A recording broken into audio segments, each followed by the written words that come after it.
بسم اللہ الرحمن الرحیم۔ السلام علیکم ورحمۃ اللہ وبرکاتہ۔ پیارے دوستو، عزازیل یعنی شیطان ابلیس نے جب حضرت آدم علیہ السلام کو سجدہ کرنے سے انکار کر دیا تو وہ اللہ تبارک و تعالیٰ کی بارگاہ میں دھتکارا گیا۔ پیارے دوستو، پھر ابلیس نے اللہ تبارک و تعالیٰ کی بارگاہ میں یہ چیلنج کر دیا کہ یا اللہ تو مجھے قیامت تک کا وقت دے، میں قیامت تک بنی نوع انسان کو راہ ہدایت سے ہٹاتا رہوں گا اور گمراہی کی طرف لے آؤں گا اور میں ان سے جہنم کو بھر ڈالوں گا۔ پیارے دوستو، اللہ تبارک و تعالیٰ نے شیطان کو قیامت تک کا وقت دے دیا اور پھر اللہ تبارک و تعالیٰ نے بنی نوع انسان کی ہدایت کے لیے اور انہیں صراط مستقیم پر چلانے کے لیے اپنے پیغمبروں کو ان کے درمیان مبعوث فرمایا اور ہر دور میں انبیاء کرام کو ہادی بنا کر بنی نوع انسان پر احسان کیا۔ پیارے دوستو، ان پیغمبروں کا سب سے بڑا دشمن ابلیس یعنی شیطان لعین تھا۔ اسے یہ خطرہ لاحق تھا کہ ان کی تعلیمات پر عمل کر کے کہیں بنی نوع انسان اس لا شریک معبود کی عبادت کرنا شروع نہ کر دیں اور اس لا شریک معبود کے قریب نہ ہو جائیں۔ پیارے دوستو، جب اس دنیا میں ہمارے پیارے نبی حضرت محمد مصطفیٰ صلی اللہ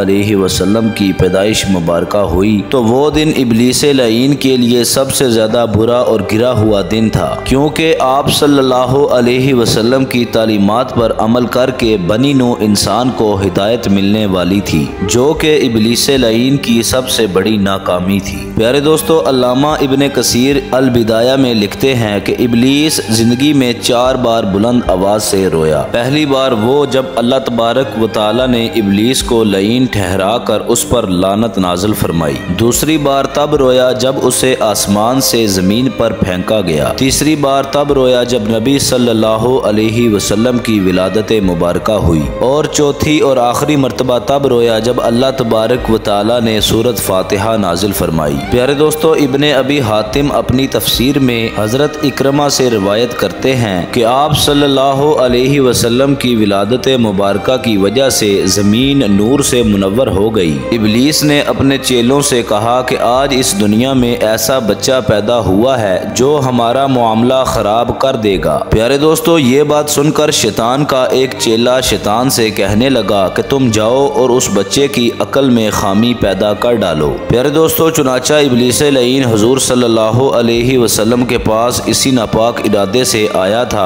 جب وہ آپ صلی اللہ علیہ وسلم کے قریب ہوا تو اسی وقت حضرت جبرائیل علیہ السلام نے ابلیس لعین کو ایک لات ماری، جس کی وجہ سے وہ عدن میں جا گرا۔ پیارے دوستو، اسی طرح ایک اور روایت میں حضرت ابن عباس روایت کرتے ہیں کہ شیطانوں کو آسمان پر جانے سے نہیں روکا جاتا تھا، وہ بلا روک ٹوک زمین سے آسمان پر آتے جاتے رہتے تھے، لیکن جب حضرت عیسیٰ علیہ السلام کی پیدائش مبارکہ ہوئی تو شیطانوں کو 3 آسمانوں تک آنے سے روک دیا گیا، لیکن جب رسول اللہ صلی اللہ علیہ وسلم کی ولادت مبارکہ ہوئی تو شیطانوں پر تمام آسمان بند کر دیے گئے۔ پھر جب بھی کوئی شیطان آسمان پر جانے کی کوشش کرتا تھا تو اسے آگ کے شعلے مارے جاتے تھے۔ پیارے دوستو، جس رات حضور صلی اللہ علیہ وسلم کی ولادت مبارکہ ہوئی اس رات خاص طور پر آسمانی دنیا پر حفاظت کے اقدامات موجود تھے اور ابلیس مردود کے لیے وہ رات ذلت بری رات ثابت ہوئی۔ پیارے دوستو، جب آپ صلی اللہ علیہ وسلم کی پیدائش مبارکہ کا وقت قریب آیا تو شیطان کو اس وقت 70 زنجیریں پہنائی گئیں اور اسے بحر